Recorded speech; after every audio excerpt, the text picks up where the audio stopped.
Morning, guys. Welcome to Coffee Chat. Mm-hmm. Oh my goodness, I'll tell you what, beautiful, gorgeous day and delicious coffee to be sure. Someone just the other day throws out in the comments and says, David, I like you, you're a great guy, but I think you're an amazing Canadian actor. There's got to be nothing in that cup. I don't even believe there's coffee in there. Well, guys, just so you know, there is coffee. I wrote back to him and said, not only is there coffee in there, but hey, there's some hazelnut syrup and there's some cinnamon shavings and, all that kind of stuff. And I'll tell you what, it is absolutely delicious, guys. Boy, I'll tell you, wow. Mm. And I don't know if you're like me, but I think a lot of people, they get out there and boy, do they ever wait for that first cup of coffee in the morning. It just kind of like, your body gets so used to it. And of course, stimulates you to kind of get going and stuff like that. And I love coming out here, as I say, and sharing it with you. Now, guys, a lot of conjectures going on right now, of course, because the SEC, they canceled that meeting that they were going to have. And a lot of people are speculating, well, did they cancel it because, there's no settlement on the table with Ripple over XRP and all this kind of stuff?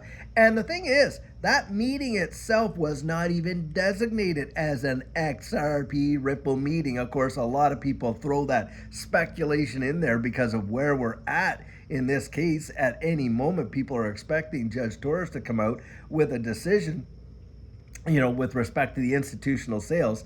But the thing is this, guys, not that long ago, in fact, just this last week, we had Brad Garlinghouse doing a number of interviews going on the rounds for the interviews.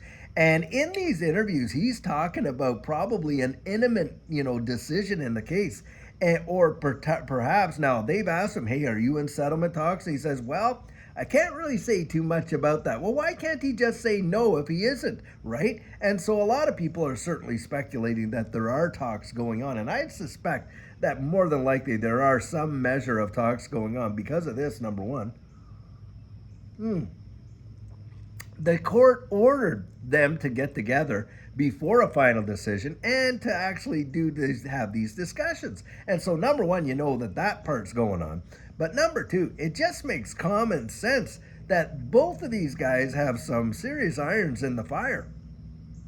And if they're able to iron out some sort of a deal between them, that would be far more advantageous than going the litigation route and letting the court decide how it's going to go down. Because they both have things that they could potentially lose in that scenario. Of course, with XRP or with Ripple utilizing XRP, they don't want to get their ODL kind of frozen in the United States and not be able to use it, and there's been a lot of conjecture on that. The SEC doesn't want to come out and potentially have a decision that would cause them to lose absolute jurisdiction over the entirety of the digital asset space. So there's really strong motivators out there. And I don't think that money is always the issue, guys. I don't think it's, is it 2 billion, 10 million, whatever it is. I don't think those are all the issues because it's the long game that these guys are looking at.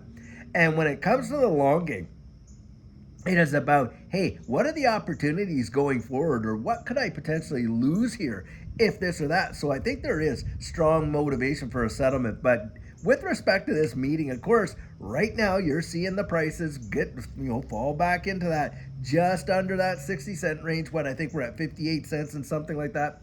And of course, you're gonna watch the fudsters just see. I told you XRP. It was a fake out. Now we're gonna just absolutely crash. And this is how it always goes. You get way down there. Oh well, you're absolutely going to zero. You get way up, and you see some 50+% moves in a matter of a week.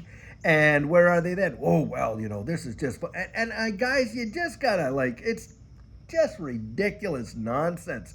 And the thing is this. If you're emotionally attached to it to that degree, then you're going to be like that yo-yo on a string, and these fudsters and all these other ones are just going to be able to pull you up and down. And that's why I say, and I agree with Lewis Jackson on this, you do have to take the emotion out of it. But now, having said that, I want to give it a kind of a descriptor. We're all human beings. And the thing is this, when you hear people say, well, you got to take the emotion out of it, do you think that means you're not going to feel anything? It doesn't, guys. You're still going to have emotion. What it means is you disciplined yourself to make decisions that are not based on those feelings. Bingo, right there. You see, a lot of people, they enter into this space, they haven't really been investors, and they haven't learned, how to not react to those emotions, that fear of missing out, of course, the fear, uncertainty, and doubt, and all this and that. And that just comes with time. It comes with time. It comes with exposure to the market and stuff like that. And you start to look down the road and you kind of see some emotional trends. And of course, this space absolutely has a psychology. And you got all these big players pulling strings like crazy. And that's how the game is played, guys. It's called manipulation. And we've seen it all the time. And you got people playing on people's greed, of course, with, some of these exchanges allowing 100x leverage. That is insane. That is truly, you're going to the roulette table when you're playing on that card because, guys, you're betting against the house and they know it. And so a lot of times when you see all these liquidations go down, where people are longing it so they push the price down, or they're shorting it so they pump it up and all. Guys, it's liquidation time. And you read how many hundreds of millions of dollars are getting liquidated in those moves. And there's people that have actually taken a long, long time to build up a bag. And then what they do is they just get tempted, they get tempted that one time. And they think, okay, yeah, for sure, it's going to happen. It's going to happen. Oh, man, all this and this and this. And all of a sudden, they wake up and their positions are done. And all of the assets that they took, who knows how long to build, are gone. Grown men cry. I know people who've done it. And Judy and I have just never, there's enough risk in this space as is. And we would never take leverage positions. Now, that's us. And I'll tell you what, why? Because we're looking at the fundamentals. I think that the potential of just holding it alone is going to be mind-bending down the road. Absolutely for certain. I'll tell you that right there. Now, another conjecture for why the SEC kind of paused this meeting or stopped it is because, of course, July 23rd, we could very well see the launch of an Ethereum ETF. That is really big right now. And a lot of people say, well, maybe that's on the burner. And guys, look at Ethereum now, man. It's just really done some amazing results, especially against Bitcoin. And when I look at this space, now this is a big debate, whether the ETFs are good for it or not good for it. Because, of course, when you got the exchange traded funds, well, now what have you done? Well, you've literally put your hands right back into your fortunes in a way right back in the hands of these big banksters because, Bitcoin for all those years, boy, did they ever tout how it's, it's an out from the banking system and all this and this and that. So do you guys know who holds the most Bitcoin now? You got it. It's BlackRock and Van Eck and all these ETF issuers that hold the majority of it now because with those spot ETFs, they had to be able to hold the underlying asset, which was the Bitcoin. Well, who controls Bitcoin now? You got it. It's these big banksters that when you think about it, Bitcoin was created to oppose. Now, if that's not being centralized, I don't know what is because they love to say, oh, well, Bitcoin's decentralized. Really? When you got over 50+% of it is held by just 2 or 3 various entities? Come on, guys. If they were to dump it, boy, could they make it. And we just saw what happened when Germany went out there and they dumped that 50,000 Bitcoin on the market. Yep, they can move it and manipulate it in big ways. And that's the deal, guys. Do you really believe that it's little mom and pops and retail out there that moves any of these markets, including XRP? Not on your life. Guys, the billions of dollars, hundreds of billions of dollars of traded volume per day, most of that is institutions. And an article has just recently come out that said that, look, the whale wallets in this space, those that hold 100,000 or more or a million or more and stuff like that of XRP, 85% of all XRP is held by, wallets that are holding, major amounts. And 70% of all wallets for XRP hold less than 1,000 XRP. Isn't that a staggering statistic right there? Wow. So if you don't think right now the markets are being manipulated, guys, they are. They absolutely are. There's zero doubt about it. In fact, not just this digital asset space, but we know for an absolute fact that these equities and all this and that, that they have been just kind of like, we've seen it, right? We've seen in the commodities market, where you see big fines for a lot of these banks for fooling around in there. These markets are moved by major players. Most absolute retail folks do not have their fingers so deep on the pulse or hold enough bags to really change much. So guys, how do you win? How do you win? Well, one way to win is not to follow their advice like we love to say, but you follow their behavior right there. Educate yourself. Watch what's going on behind the scenes. Guys, they play these games all the time, absolutely for a fact. And you can watch it, study it, meditate on it, and learn, hey, I suspect this is going to be the next move. And from a percentage basis, you can start to make some really good calls. And that's how it goes down. And of course, for me, it's the fundamentals, right? Because you got sentiment, technical analysis, sentiment analysis, and of course fundamental analysis. Fundamental analysis, well, you're dealing with brass tacks there. And that's where we went out. We really researched this space on the ones that we really believe in and where we see the biggest fundamental use cases that are going to revolutionize the wide world in ways most people can't comprehend. I had a guy that took my coaching, and we were chatting there yesterday. And one of the questions he asked is, "What do you think?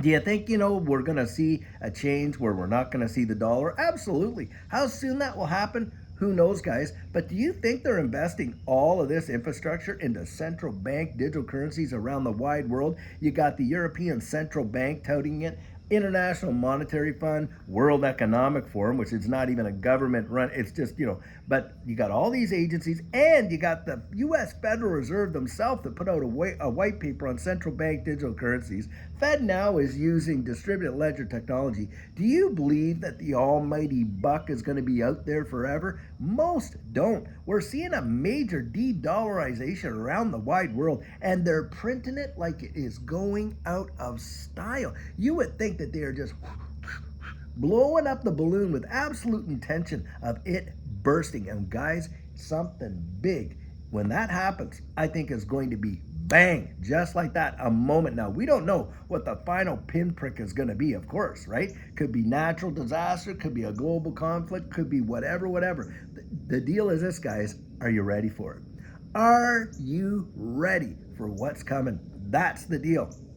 And this is where I genuinely believe we got to get our eyes off all these distractions that they love to, the fifth estate, which we're talking the news media and all the print media and all that. They like to talk about the big headlines. Oh, look here, look here, look here. Meanwhile, where are the really important stories? Well, they're not on page one, I'll tell you that usually. The real important stories are deep in the layers there, and you got to go digging for them, and you find out little nuggets of gold, and it gives you a hint of what's coming down the road. And that's what I mean, guys, when I tell you, hey, look, they want to distract you so you don't focus on the big issues over here that are on the 5th, 6th, 7th, 8th, 9th, 10th pages and only have a column maybe about that. So they say, well, we did report on it. Oh, yeah, you wrote 3 paragraphs, But with respect to the impact and the change that some of those things that should have been reported as top news, nope, they don't get reported.